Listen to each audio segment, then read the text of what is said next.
옆에 계신 성도님께 하나님의 끝까지 사랑이 함께하기를 축복합니다. 이제 어느 부부가 등산을 갔습니다. 이제 등산을 가다 보니까 너무 힘든 거예요. 그래서 아내가 남편에게 업어달라고 했어요. 남편이 업어줬을까요? 안 업어줬을까요? 업어줬어요. 예, 업어줬는데 이제 좀 가다 보니까 너무나 무거운 거예요. 그래서 이 남편이 이제 좀 짜증이 나서 이렇게 이야기를 했습니다. 무거우니까 얼굴은 천판이지, 머리는 돌이지, 간은 부었지, 주먹은 무쇠지, 다리는 조선무지. 그러니까 업혀가면서 아내가 이제 짜증이 나는 거죠. 그래서 내려줘. 그래서 내렸어요. 근데 가다 보니까 이제 남편이 힘든 거예요. 그래서 남편이 아내에게 업어달라고 했어요. 그러니까 아내가 남편을 업어줬네요. 그러면서 우리 남편은 참 가벼워. 머리는 텅텅 비었지, 입사하지, 허파에 바람 들었지, 양심 없지, 돈 없지, 매너 없지, 등등등. 그랬다는 거예요. 저는 안 사람을 업어줄까요? 안 업어줄까요? 업어주려고 하는데 안 업히더라고요. 그래서 제가 오히려 업힙니다. 5월 21일은 부부의 날이라고 이제 우리나라 이제 법으로도 제정된 이제 기념일입니다. 부부의 날 21일.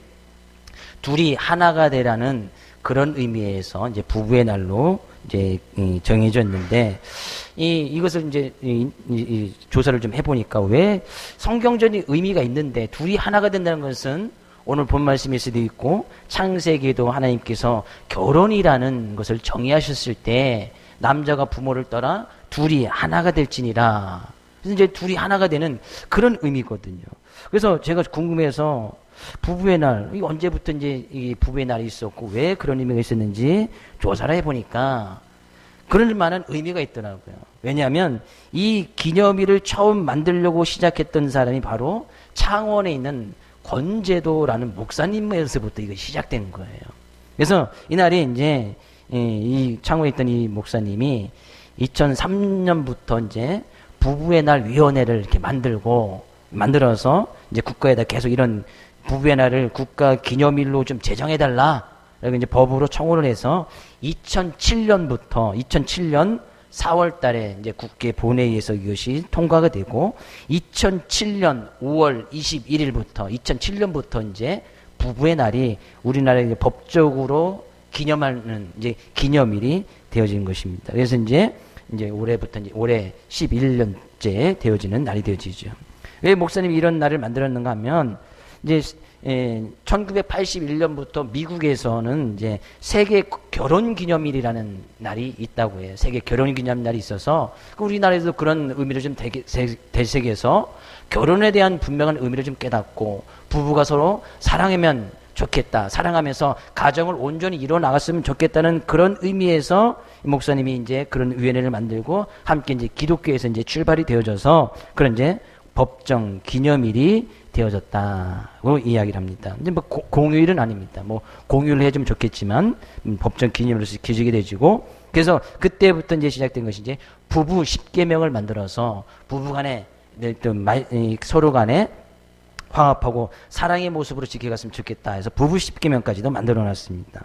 그 부부 10계명 뭐 인터넷에 쳐도 다 나오는 이야기입니다. 부부 10계명 첫 번째는 두 사람이 동시에 화내지 마라. 두 번째, 집에 불이 났을 때 이외에는 고함을 지르지 마라. 세 번째, 눈이 있어도 흠을 보지 말며 입이 있어도 실수를 말하지 마라. 네 번째, 아내와 남편을 다른 사람과 비교하지 말아라. 다섯 번째, 아픈 것을 긁지 마라. 여섯 번째, 분을 품고 침상에 들지 말라. 일곱 번째, 처음 사랑을 잊지 말라. 여덟 번째, 결코 단념하지 말라. 아홉 번째, 숨기지 말라. 열 번째, 서로의 잘못을 감싸주고 사랑으로 부족함을 채워주도록 노력하라. 라는 그런 이제 부부 10계명도 만들어서 이제 부부 간의 관계를 지켜나갈 수 있도록 이야기하는 것을 보게 되십니다. 근데 이 부부 10계명도 다 보니까 성경에 근거를 해서 다 만들었더라고요. 성경에 다 나오는 이야기거든요. 그래서 부부 간에 지켜야 될 그런 예의와 법들을 지켜나가면서 가정이 올바로 세워질 때 이 사회도 올바로 세워지고 그래야 그 나라도 건강한 나라, 든든한 나라가 될 수 있다는 거예요. 상당히 성경적인 원리를 이끌고서 그런 나라를 만들었다는 것이죠. 성경에서도 뭐 5월달 흔히 이제 이 가정의 달 이야기를 하는데 뭐 어린이 주일, 뭐 또 지난 어버이 주일, 뭐 이번 주에는 또 같이 이제 부부의 날도 있고 해서 가정 가운데 하나님께서 어떤 가정으로 세워지길 원하고 그 가정을 세워나갈 때 아내와 남편의 역할이 정말 중요하죠. 그래서 성경은 아내와 남편의 관계를 오늘 본 말씀에서도 아주 잘 이야기를 하고 있는데 오늘 본 말씀을 통해서 그래서 아내와 남편, 부부 간의 관계가 성경적인 부부 관계를 유지하면서 성경적으로 가정 정말 건강하고 행복한 가정 될 수 있기를 먼저 주의 이름으로 축복을 드립니다. 그러면서 이야기하는 것이 무엇인가 가서 보면 오늘 본 말씀은 아내와 남편의 관계를 이야기하지만 그 관계를 이야기하면서 이 에베소서를 썼던 바울사도가 하고 싶은 이야기가 있었어요. 그것은 먼저 그리스도와 교회에 관한 이야기인 거예요. 32절 말씀 먼저 가서 볼 거예요. 32절. 이 비밀이 크도다. 나는 그리스도와 교회에 대하여 말하노라. 그리스도와 교회의 관계를 이야기하면서 아내와 남편의 관계를 이야기하고 있단 말이죠. 근데 이것을 아내와 남편의 관계를 잘 이해하지 못하면 그리스도와 교회의 관계를 이해할 수가 없고 또 역으로 그리스도와 교회의 관계를 잘 알지 못하고 그리스도께서 교회에 대한 그 사랑과 은혜를 알지 못하면 아내와 남편의 관계를 잘 이해할 수가 없단 말이에요. 그래서 이번 주일 이 말씀을 통해서 그리스도와 교회에 관한 관계를 잘 이해를 하기를 원하고 그러니까 아내와 남편의 관계를 잘 이해해서 행복한 가정, 아름다운 가정이 만들어져 나가기를 원하고 그럴 때 그런 가정의 모습을 행복한 가정의 모습, 건강한 가정의 모습 정말 이 사회에서 다른 사람들에게 모범이 될 만한 그런 가정의 모습을 보여줌으로 말미암아 그런 행복을 나누기를 원하고 그런 가정을 그런 은혜를 베풀기를 원하고 그래서 많은 사람들이 믿는 사람들의 가정은 뭔가 다르구나. 믿는 사람들의 부부관계는 뭔가 다르구나. 그런 이야기를 들어 나갈 수 있기를 원합니다. 그리스도께서 그리스도와 교회 관계 이야기합니다. 그리스도는 뭐예요?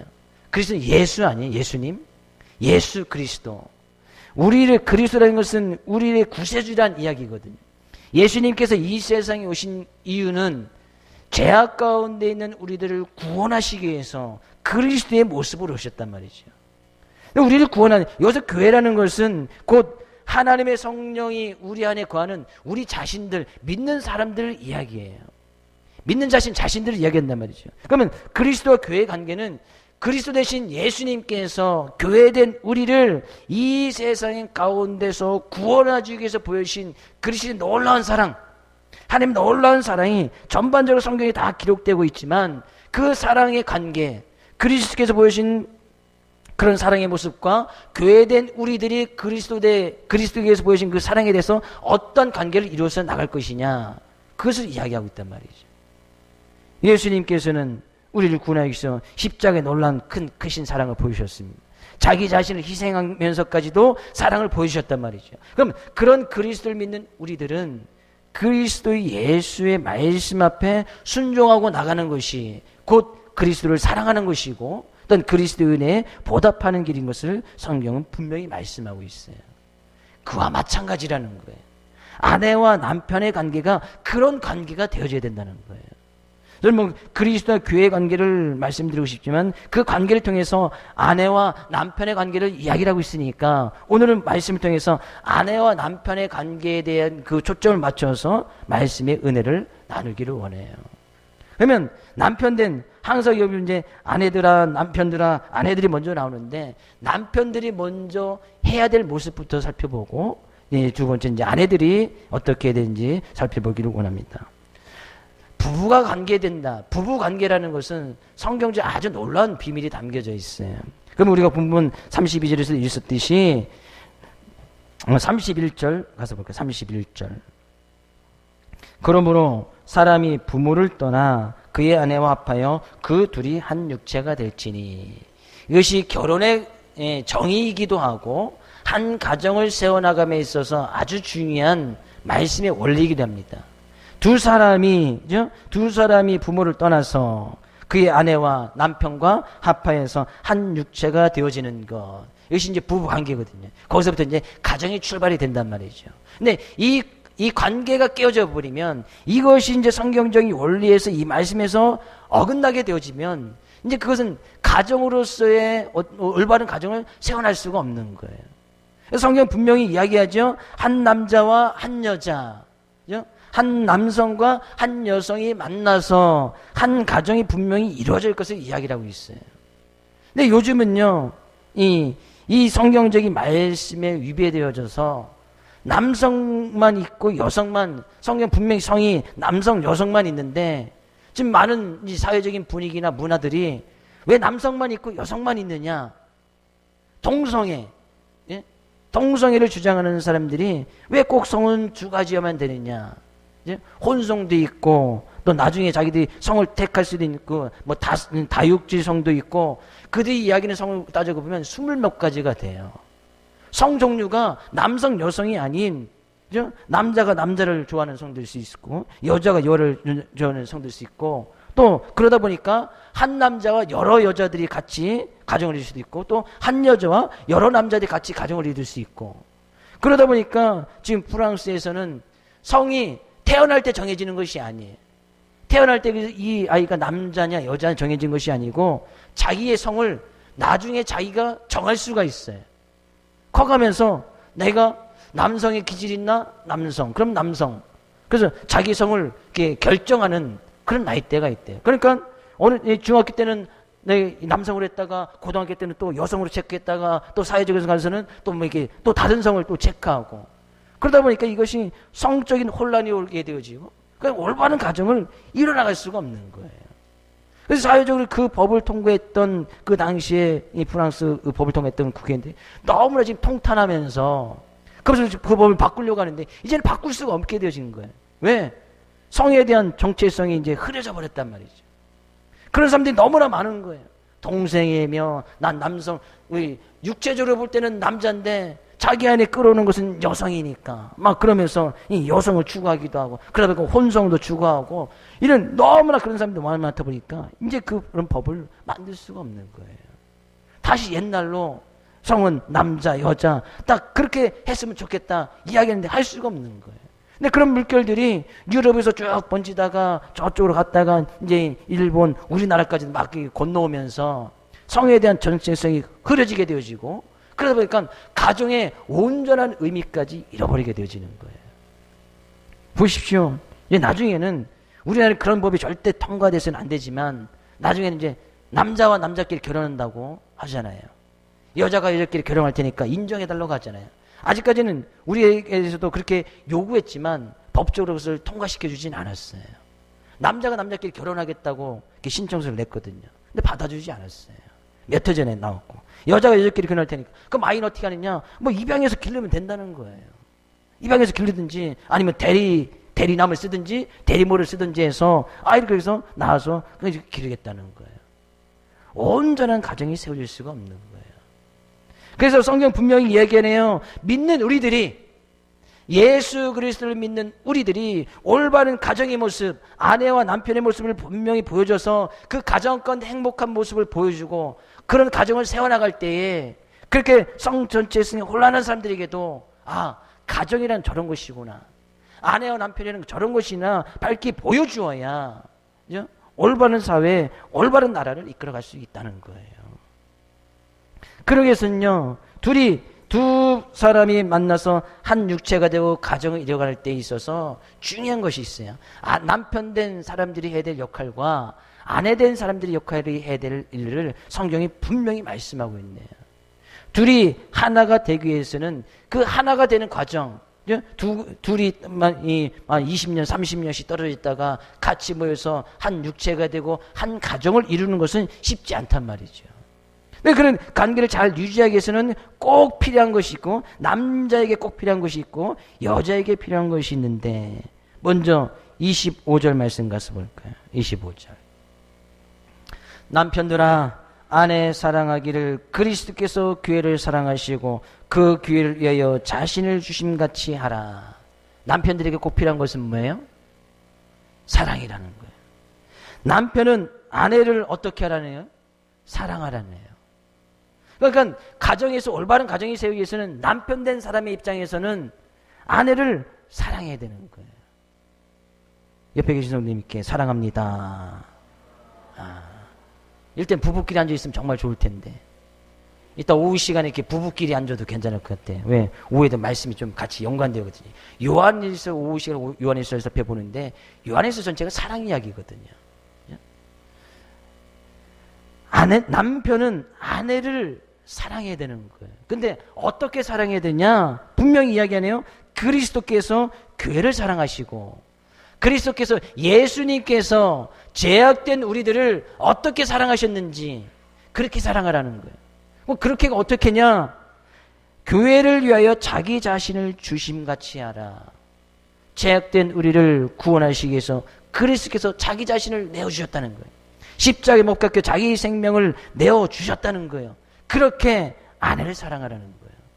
곧 남편 된 사람들은 아내를 사랑하되 자기 자신의 목숨까지 내어놓도록 죽기까지 아내를 사랑해야 된다라고 말씀하고 있네요.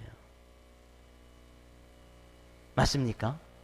남편 된 사람들은 아내를 자기 자신의 목숨을 내어주기까지 희생하면서까지 아내를 사랑해야 된다는 거예요. 그런 마음을 담아서 다시 한번 옆에 있는 성도님에게 사랑합니다. 그렇죠? 자기 자신이 죽어야 아내를 사랑할 수가 있단 말이죠. 희생이라는 것은 너무나 간단한 거예요. 자기 자신을 죽인다는 것은 자기 어떤 자존심을 조금 죽이는 거거든요. 성질을 조금 죽이는 거예요. 그죠? 이 아내 앞에서 소리를 좀 큰 소리를 내지 않는 거예요. 이거 자기 자신의 어떤 화를 죽이고 감정을 죽이고 성질을 죽이고 자존심을 죽이는 것이 희생하는 거거든요. 그런 모습같이 그리스도께서도 왜 교회를 위해서 죄악 가운데 물들을 수밖에 없고 죄악 가운데 죽을 수밖에 없는 우리들을 위해서 왜 십자가에 크신 사랑을 보내주셨는가? 왜 그런 사랑을 보여주셨는가? 남편들이 그렇게 하라는 거예요. 아내들에게. 남편들이 이렇게 하라는 거예요. 십자가에 못 박혀 죽기까지 아내를 사랑하는 모습을 보여주라는 거예요. 막 와서 침을 뱉고 욕을 해도 십자가를 지고 가면서 그 모습까지도 사랑해 줘야 된다는 거예요. 예수님께 십자가 지실 때의 모습을 생각해 보십시오. 많은 사람들이 돌을 던지고 욕을 하고 침을 뱉고 막 저주하고 우리가 예수님 잘못 믿었다. 많은 사람들이 예수님에 대해서 막 저주까지 범했던 그런 모습 속에서도 예수님께서 그것을 묵묵히 감당하시면서 십자가를 지셨던 모습이 있었다는 얘기예요. 그렇게 우리를 사랑해 주셨다는 거예요. 그래서 아내들이 행여나 뭐 그런 모습이 있어서 안 되겠지만 막 소리를 높이고 막 뭐 욕을 하고 하더라도 그죠? 십자가를 지는 그런 모습을 통해서 끝까지 사랑하는 모습이 있어야 된다는 거예요. 이것이 아내를 위해서 남편들이 져야 될 십자가의 모습이에요. 아내를 죽도록 사랑하는 것이 남편이 져야 될 십자가의 모습이다는 얘기예요. 그리스도께서 우리를 그렇게 사랑해 주셨듯이, 그죠? 그렇게 사랑해 주셨듯이 죄악된 모습이 있고 허물이 있고 또 우리의 삶 가운데 병들고 연약한 모습이 많이 있었음에도 불구하고 그리스도께서 우리를 사랑해 주셨듯이 행여나 아내된 사람들이 행여나 연약하고 부족하고 허물이 있고 한다 할지라도 그 모든 것을 주님께서 취해 주셨던 것처럼 감싸주고 보살피셨던 것처럼 남편은 아내들을 그렇게 감싸주고 보살펴주고 또 용서해주고 이해해주고 덮어줘야 되는 것이 남편이 아내를 사랑하는 방법이다 라고 말씀하고 있네요. 그래서요, 사랑은 이야기하고 있습니다. 사랑은 오래 참고 사랑은 온유하며 우리가 구동문에 통해서 읽었듯이 늘 그런 귀한 사랑의 모습이 있어야 된다는 거예요.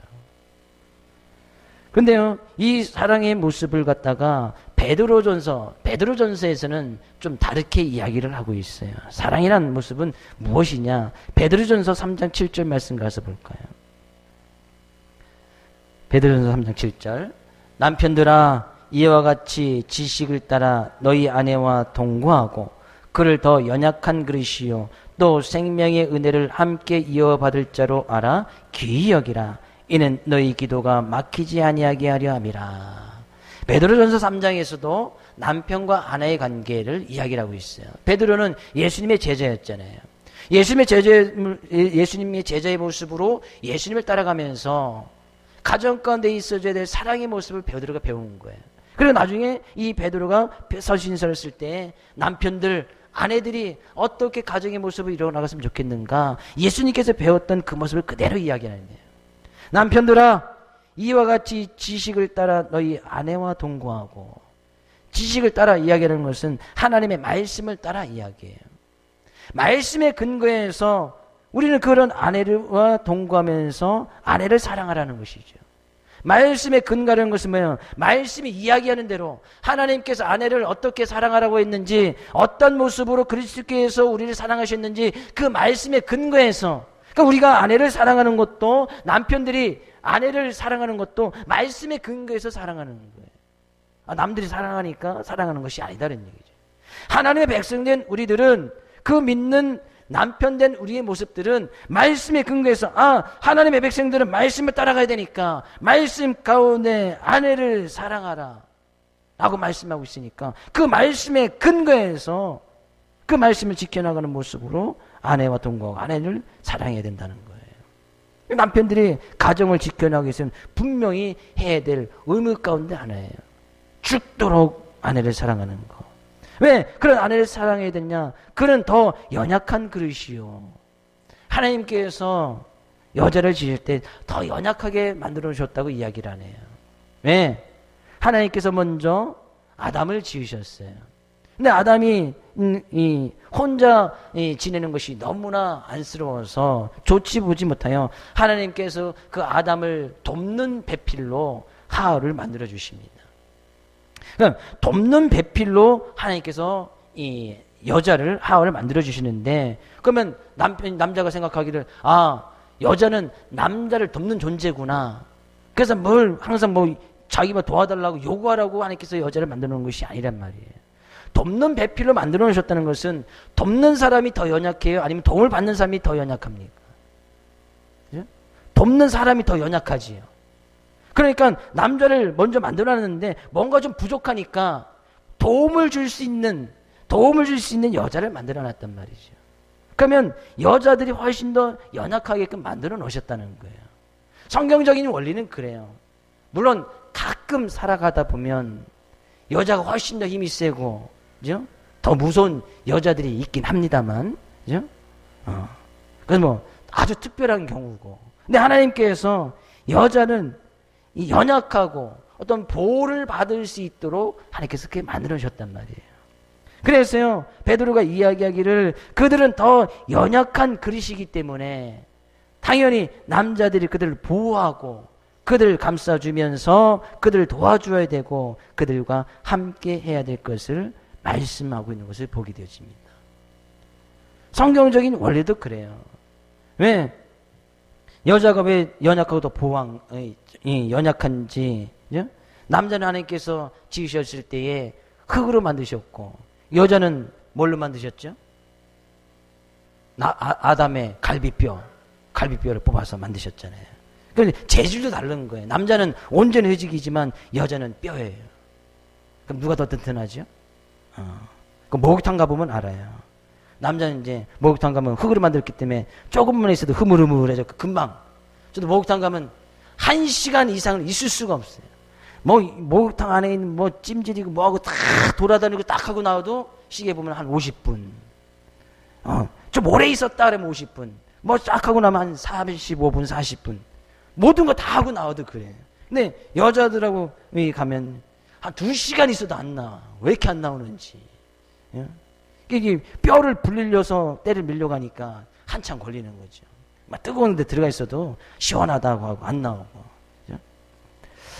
근데 하나님께서 그런 갈비뼈를 뽑아서 만드신 이유는 재질이 다르다. 좀 우스갯소리로 말씀드렸지만 그만큼 보호해야 될 대상이, 우리 갈비뼈는 우리 안에 있는 장기들을 보호하고 그런 기능을 하고 있잖아요. 그래서 하나님께서 이런 이 갈비뼈를 뽑아서 이 여자를 만들어서 그만큼 어떤 보호하고 그만큼 수고하고 노력해야 되는 것이 남자의 모습인 것을 알게 하기 위해서 이렇게 만드신 것을 보게 되어집니다. 그래서 더욱더 아내를 사랑한다는 것은 그들을 더 연약한 것으로 여겨서 보호해주고 그들을 지켜주는 것이 곧 아내를 사랑하는 것이다 라고 말씀하고 있네요. 왜요? 그런 아내를 또 왜 사랑해야 됩니까? 베드로전서 계속 이야기합니다. 생명의 은혜를 함께 이어갈 자로 알아서 생명의 은혜를 유업으로 함께 이어갈 자. 그렇다는 것은 동등하게 남자나 여자나 함께 하나님의 은혜를 받아서 누리면서 살아가야 되고 그 은혜를 다음 세대에게 같이 이어져야 될 동등된 신분을 가지고 있는 사람이란 말이죠. 여기서 성경 분명히 이야기하는 게 남자와 여자와 이렇게 평등 관계를 분명히 이야기하고 있어요. 남녀 차별을 이야기하는 것이 아니에요. 성경 분명히 남자와 여자의 동등한 관계로서 분명히 이야기를 하고 있습니다.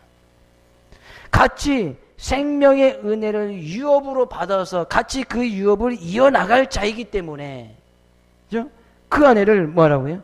귀히 여겨라. 귀히 여긴다는 것이 곧 하나님의 말씀이고 그것이 곧 아내를 사랑하는 말씀이라고 이 성경은 이야기를 하고 있습니다. 그래서 남편 된 사람들은 아내들을 정말 귀하고 소중하게 여겨야지 돼요.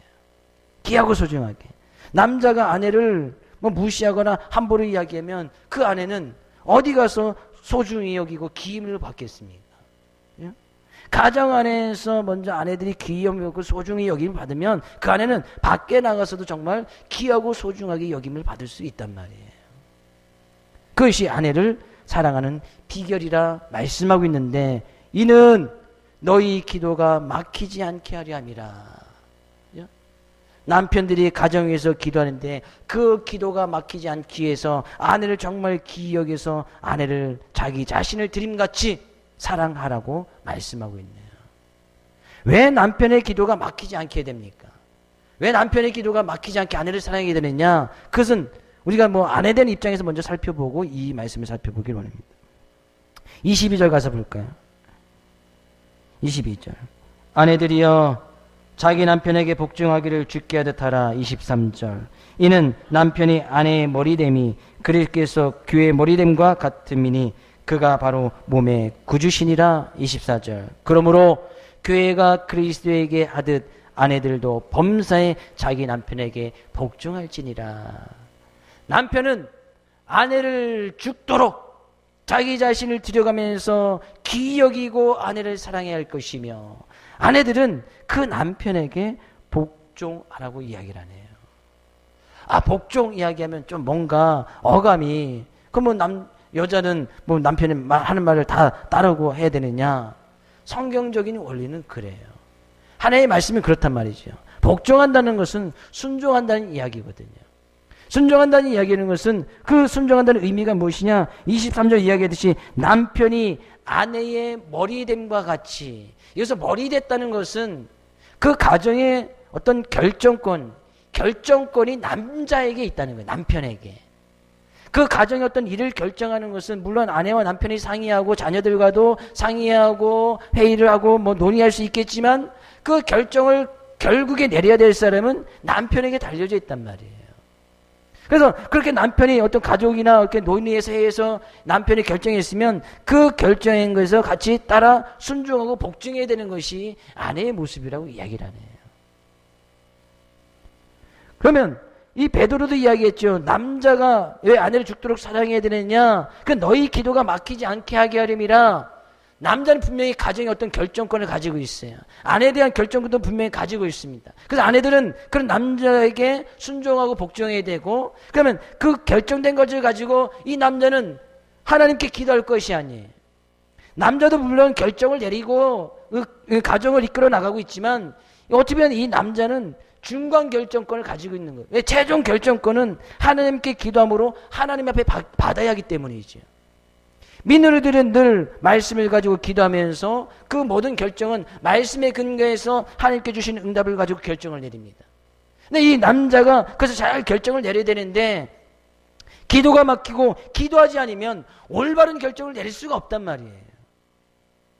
이는 너희 기도가 막히지 않게 하렴이니라. 그래서 남자는 하나님으로부터 기도하고 그 기도의 응답받는 것이 막히지 않게 하기 위해서 남자는 죽도록 아내를 사랑해야 되고, 아내는 그 남편에게 순종하고 나갈 때에 하나님께서 기도하면 기도의 응답을 부어주시고 올바른 결정을 내려서 가정이 올바른 가정, 아름다운 가정, 행복한 가정을 이끌어 나갈 수 있도록 하나님께서 허락해 주시겠다는 거예요.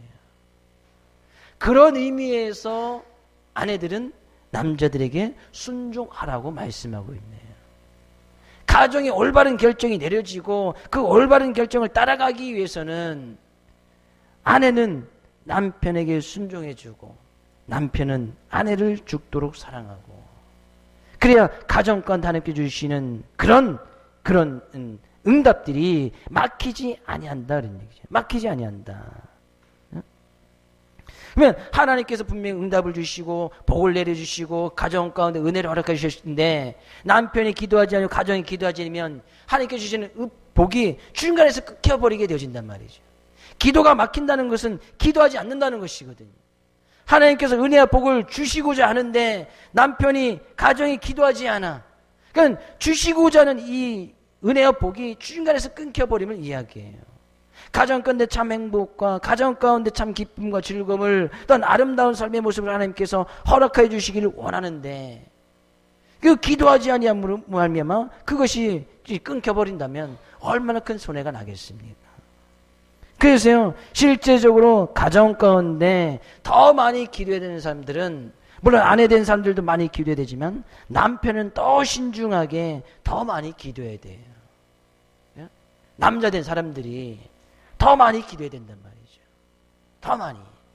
그래서 기도의 시간이나 이런 어떤 교회 가운데 드려지는 예배 가운데서는 남자들이 더 많이 나와야 돼. 남자들이. 그죠? 남자들이 더 많이 와서 기도하고, 말씀부터 기도하고, 가정에서 기도하고, 그죠?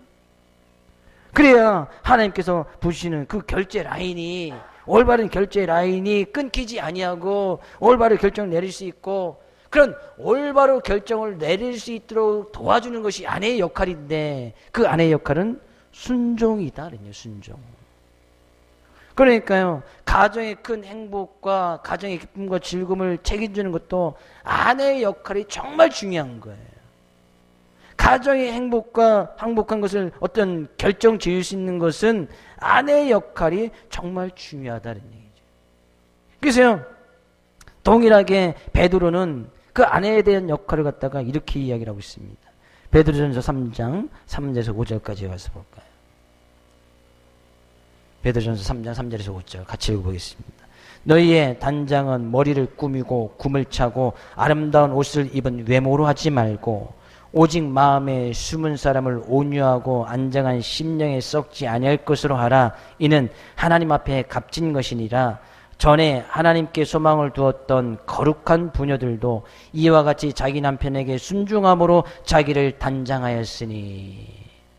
아내들은 물론 이쁘게, 여자들은, 남자들도 마찬가지지만 남자도 멋있게 보이고 싶고 아내들도 이쁘게 보이고 싶고 아름다게 보이고 싶은 것이 다 인지상정 아니에요? 그렇죠?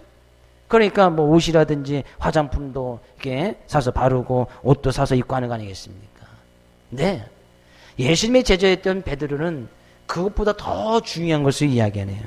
너희의 단장은 머리를 꾸미고 머리를 뭐 자르고 파마를 하고 뭐 머리에 여자들이 하는 것도 상당히 종류가 많던데, 그죠? 저는 뭐 커트만 하니까 잘 모르겠어요. 여자들 하는 것이 상당히 많더라고요. 머리를 꾸미고 금을 차고 외적으로 이 장식할 수 있는 부분들을 이야기하죠. 액세서리 같은 것을 이야기하죠. 아름다운 옷을 입고 하는, 입는 외모로 하지 말고, 물론 그것도 중요해요.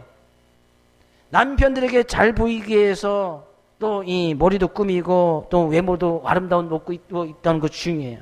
뭐 남편들이 이 회사 갔다 왔는데 맨날 자다 깬 얼굴로 눈곱 끼고 있고 맨날 이렇게 모습 있으면 남편들도 별로 싫어할 거예요. 그러니까 남편 들어올 때 되면 일부러 이렇게 또 꾸미기 하시고 아름다운 옷도 입고 계시고 하면 또 대우가 달라질 수도 있어요.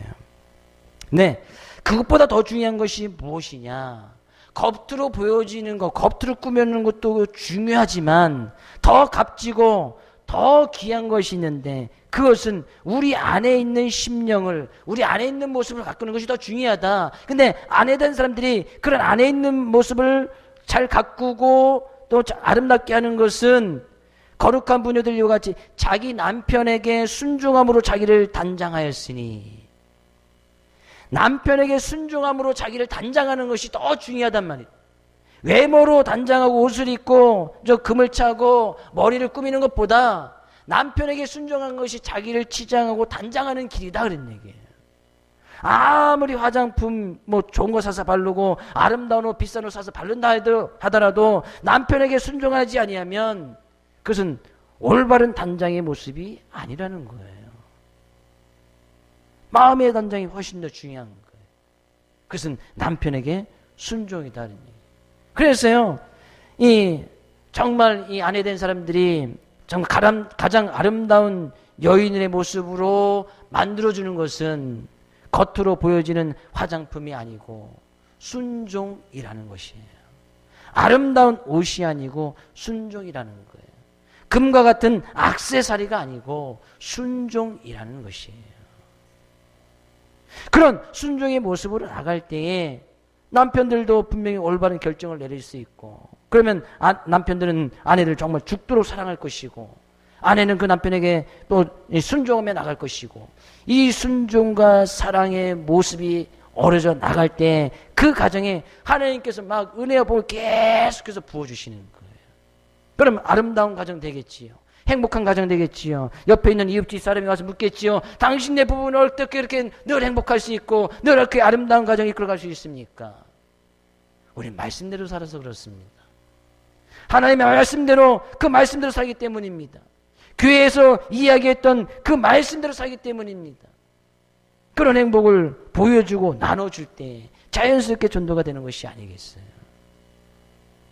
저는 그래서 우리 교회 모든 성도님의 가정이 정말 귀하고 소중하고 아름다운 가정 될 수 있기를 주의 이름으로 축복을 드립니다. 그러면 남편 된 사람들이 해야 될 것이 있고 아내 된 사람들이 해야 될 일이 있다는 얘기예요. 남편은 자기 자신을 내어주듯이 자기 자신의 목숨을 버려가면서까지 아내를 사랑해야 할 것이고, 아내 된 사람들은 그런 남편에게 순종하면서 나가야 할 것이고, 이것이 그리스도와 교회의 관계의 모습이다. 그래서 예수님께서 우리를 어떻게 사랑해 주시는데 쭉 이야기하고 있잖아요. 그 예수님을 따르는 사람들이, 하나님의 자녀들이 어떻게 그 말씀 앞에 순종하고 나가야 돼 성경을 쭉 이야기하고 있잖아요. 그와 마찬가지로 아내와 남편이 그런 가정의 모습으로 이끌어 나가라 라고 말씀하고 있는 거예요. 그러면 그리스도께서 교회를 얼마나 사랑하셔서 그 교회 가운데 얼마나 많은 은혜와 복을 쏟아 부어주시는지, 아내와 남편의 관계 속에서 그런 올바른 가정을 이끌어 나갈 때에 하나님께서 그 가정 가운데 얼마나 많은 은혜와 복을 쏟아 부어주시는지 믿는 우리들이 먼저 체험하고 그 은혜와 복을 받아 누려야 될 것이 아니냐. 그러면서 다시 한번 결론적으로 이야기를 하고 있어요. 33절. 그러나 너희도 각각 자기의 아내 사랑이를 자신같이 하고 아내도 자기 남편을 존경하라. 늘 이런 관계가 유지되어져야 됩니다. 늘 아내와 남편의 관계, 가정의 모습 가운데서 늘 이런 관계가 유지되어져야 된다는 거예요. 그래서 사단은 늘 이런 가정을 깨려고 해요.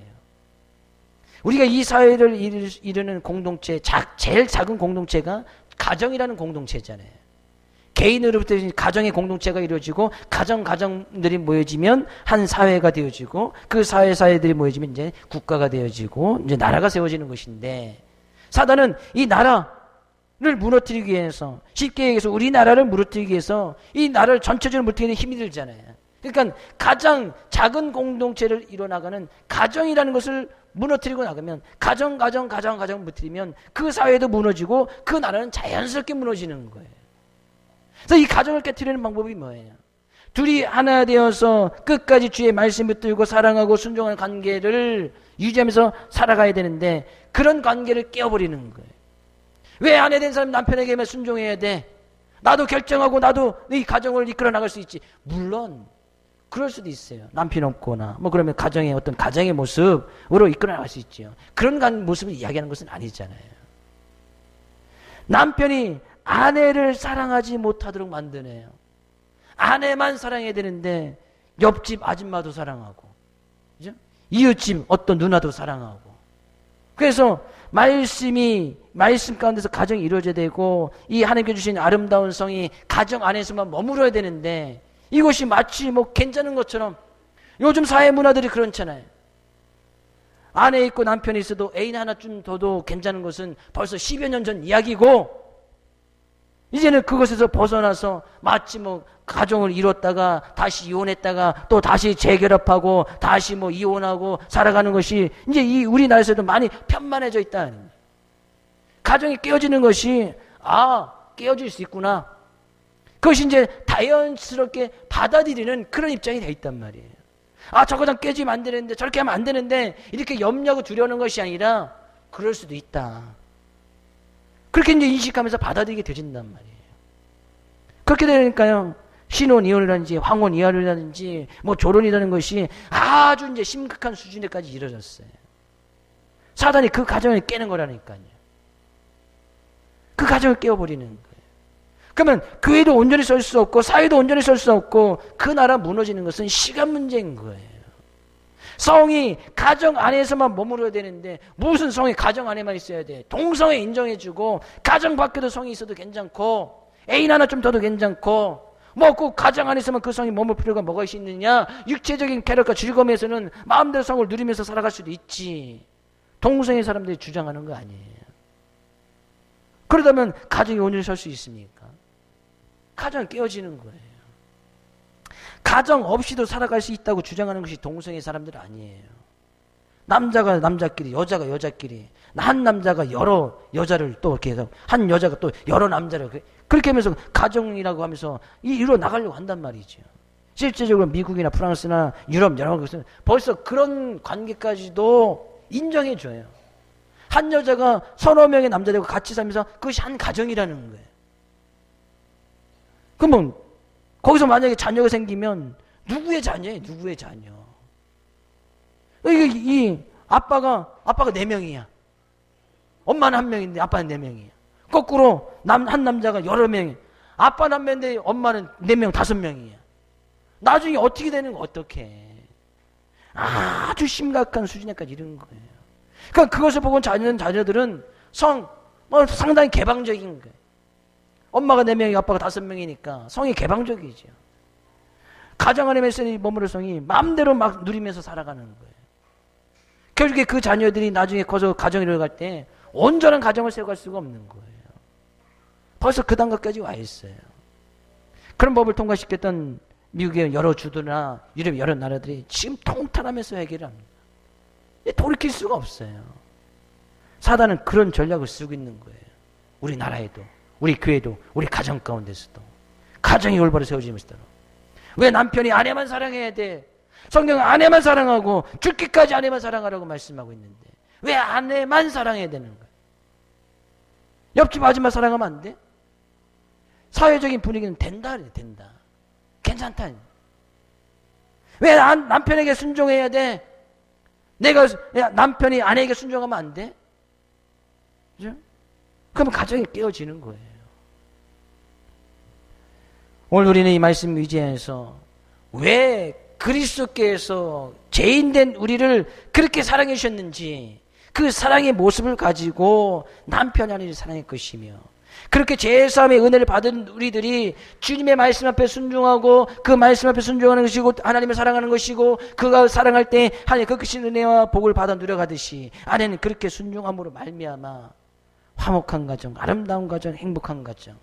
정말 사단이 와서 어떤 사단이 틈을 타고 들어와서 가정을 깨는 그런 유혹과 미혹에 절대 넘어가지 않는 그런 귀한 가정. 우리 사랑하는 모든 선생님의 가정 될 수 있기를 주의 이름으로 축복을 드립니다. 그래야지 함께 즐거워할 것이 아니에요. 함께 행복한 가정, 이렇게 함께 즐거워하고 함께 나누고 함께 베풀 것이 아니냐 그런 얘기죠. 그런 귀한 모습으로 한 주간도 늘 승리하고 아름답고 귀하고 복된 가정의 모습으로 난 아름다운 부부 관계를 유지하며 살아갈 수 있기를 주의 이름으로 축복을 드립니다.